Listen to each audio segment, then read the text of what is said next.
you. I call Gil Paterson, followed by Liam MacArthur. Mr Paterson, please.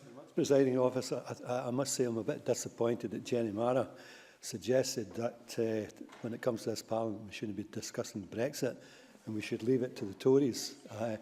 Well, that's what I took from it. Well, members, if you want to take an intervention, I think it's better. Otherwise, what you're saying is not on the record. You're having a wee conversation to the air. Will the member take an intervention? Of course I will. Yeah, I'm sitting down for you. Jenny Mara. I thank the member for giving way. If he reads the official report, he will discover that that is not what I said. I said, you know, it's perfectly legitimate and important for the Scottish Parliament to be discussing Brexit. I said it's one of the most important political issues of our time. I said they need to balance this with issues that are affecting our communities every day up and down this country. Mr Paterson. Well, I mean, thanks for your contribution. I thought your speech was otherwise very good, but it came across to me that we should be actually sitting down and let the big boys and girls get on with us. Thank you very much, Presiding Officer.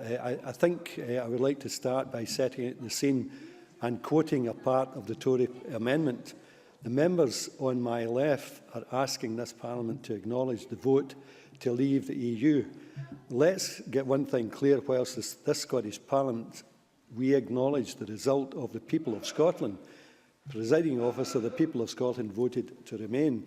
So I won't be acknowledging anytime soon a vote to leave the EU whilst in this chamber. Presiding Officer, thanks to the member. Yeah, of course I can. Douglas Ross. I mean, I'm sure there'll be a lot of people worried that Mr Paterson doesn't recognise the result, but will he agree that it was a fair democratic decision across the United Kingdom that the question was, should the United Kingdom leave the European Union? And while Scotland voted to remain, there were constituencies in which I reside, Mr Stevenson, such as Murray, where the vote was very close, 122 votes difference between remain and leave. So the simple picture painted by Mr Paterson and his colleagues is not quite true for all of Scotland. Mr Paterson. No, I think the point I'm making that here we were before the referendum, and of course the Tories were out there telling us all to remain. And it seems to me you're very quick at doing the surrender speeches and hoisting the white flag in that regard. You became complete converts to Brexit, in my view. Presiding Officer, thanks to the members on my left once more putting their party disunity before the best interests of the people. Scotland faces uncertain times, and that includes our distinct justice system and also the wider way we engage with other EU members in regards to security. I find it interesting that the Tories want to protect the Union but equally ignore the Act in which the Union was formed. The United Kingdom is meant to be a union between Scotland and England, and it is right that regardless what one of those equal partners say, its views, its democratic will should be considered and not ignored. Despite all the promises made in 2014, the independence referendums, and that a no vote was the only way for Scotland to remain part of the EU, Scotland now faces the very real prospect of being removed from the EU against our will. Like others, justice and parts of the security are devolved under the Scotland Act, and the implications of the Brexit process very much means that Scotland cannot be treated as a simple consultee or stakeholder. The powers that this Parliament has will be affected, and as I mentioned earlier, we are meant to be equal partners. It needs to be highlighted that this government and our justice agencies are working within the restricted security powers of this Parliament. With our current powers and the new powers, there will always be that ceiling that this Parliament cannot go beyond. The powers above that ceiling are, in my view, the ones that will ultimately unlock Scotland's potential in engaging with the European international partners, allowing this government and indeed this Parliament to make decisions to ensure all our foreign justice and security policies are aligned to support the objective we have for Scotland, outward looking and prosperous. We have a unique and independent justice system, and if Scotland is not formally part of the negotiation process, in order to put forward our concerns to the wider EU, then our interests in these matters may not be fully protected. With the invent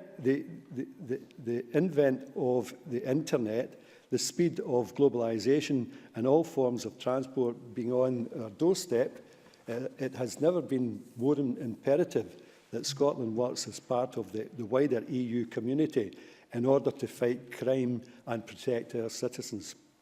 As part of the EU, the UK is a member of Europol, and therefore Scotland's police and justice agencies work cooperatively with other member states working on such vital operations like combating human trafficking, child sexual exploitation and cybercrime. And when criminals are identified, Europol, on behalf of us all, issue the European arrest warrants, which has brought about arrests by Police Scotland to 301 offenders, with 43 being returned to Scotland to face justice. It is my understanding that under new arrangements, the UK was until 2017 to accept a new regulation, and failure to do so would remove the UK and therefore Scotland's membership of Europol. I don't need to tell members how to... Sure, of course. Liam Kerr. Would the member care to tell the Chamber with how many non-EU countries does Europol have cooperation arrangements? Gil Paterson. I'm sure you're going to tell me, because I ain't going to kid you on and say that I know what it is. I don't need to tell members how disastrous that would be for information sharing in some of the most serious crimes. If the Prime Minister won't listen to this elected Scottish Parliament to end this uncertainty, maybe she will listen to the member of Edinburgh Central. In conclusion, Presiding Officer, the Scottish Government has a duty to respond to the democratic wishes of the people of Scotland and will take all possible steps to protect Scotland's interest. If we find that our interests can't be protected in a UK context, independence must be one of those options that Scotland must have the right to consider. Presiding Officer, I commend the Cabinet Secretary's motion to the Parliament. Thank you. Thank you. I call Liam MacArthur, to be followed by Gordon Lyndhurst. Mr MacArthur, please. Thanks very much, Deputy President.